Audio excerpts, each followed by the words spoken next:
Meu nome é José Nestor Cardoso, sou oceanólogo, instrutor de mergulho há mais de 45 anos. Tá?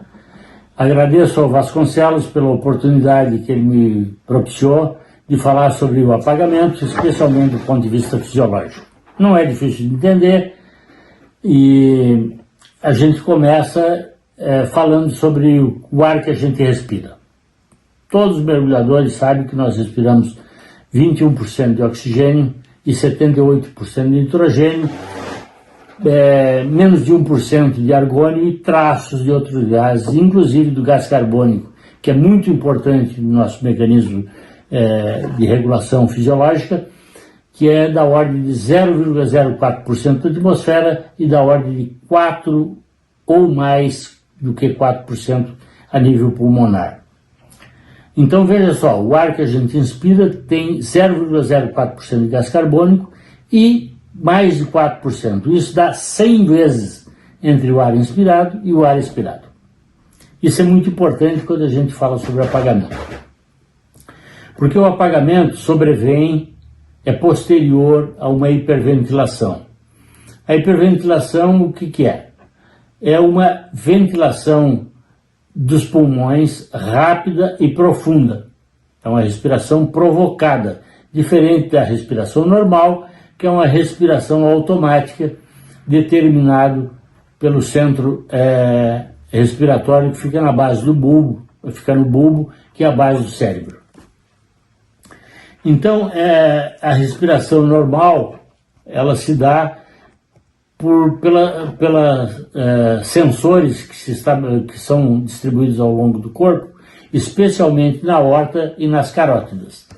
Esses centros de sensores, eles percebem pequenas variações de pH no sangue. Tá? Então, por exemplo, ocorre um aumento da atividade muscular, tá? Ocorre maior formação de gás carbônico pela atividade do metabolismo. Isso provoca ácido carbônico e que se transforma em seguida em bicarbonato. Isso é percebido pelos centros de quimioceptores que mandam informação para o cérebro e o cérebro diz, pô, está aumentando o gás carbônico, preciso respirar mais. Então, acontece essa respiração para compensar, para eliminar esse gás carbônico. Quando a gente olha o gráfico de dissociação do oxigênio e hemoglobina, tá? Esse gráfico que está aqui, quando a gente tem a respiração normal no pulmão, a pressão de oxigênio que a gente tem no pulmão já é suficiente para saturar a hemoglobina. A hemoglobina é o quê? É o transportador do oxigênio para os nossos tecidos do corpo. Né? Então, a hemoglobina se combina com 5 moléculas de oxigênio e leva para todo o corpo. Então, quando a pressão é alta do oxigênio, satura a hemoglobina. Isso acontece no pulmão, né? E é um casamento muito instável, a hemoglobina com o oxigênio. De maneira que, à medida que vai diminuindo a pressão do oxigênio, a hemoglobina começa a perder o oxigênio. E essa quantidade de oxigênio que a hemoglobina perde é a quantidade de oxigênio que é fornecida para os tecidos, para o metabolismo celular. Esse desligamento do cérebro pode ser momentâneo, pode ser uma fração de segundos. Mas estando debaixo d'água e ao retornar de um desmaio, de um apagamento, o primeiro impulso do mergulhador vai ser aspirar a água. Né? Então, se não tiver um mergulhador de prontidão para resgatar esse apagado, vai ser um acidente fatal. Eu já atendi casos de apagamento em que, ao tirar o mergulhador da água, em fração de segundos depois do apagamento, esse mergulhador diz, pô, me larga, eu estou bem, eu estava nadando, estava mergulhando. Eu disse, não, tu apagou. E então a pessoa simplesmente nem se dá conta desse apagamento. Mas o primeiro impulso, depois do apagamento, é realmente aspirar água. e enquanto tu enche a barriga d'água não tem grande problema, mas aspirou água, acabou o mergulhador.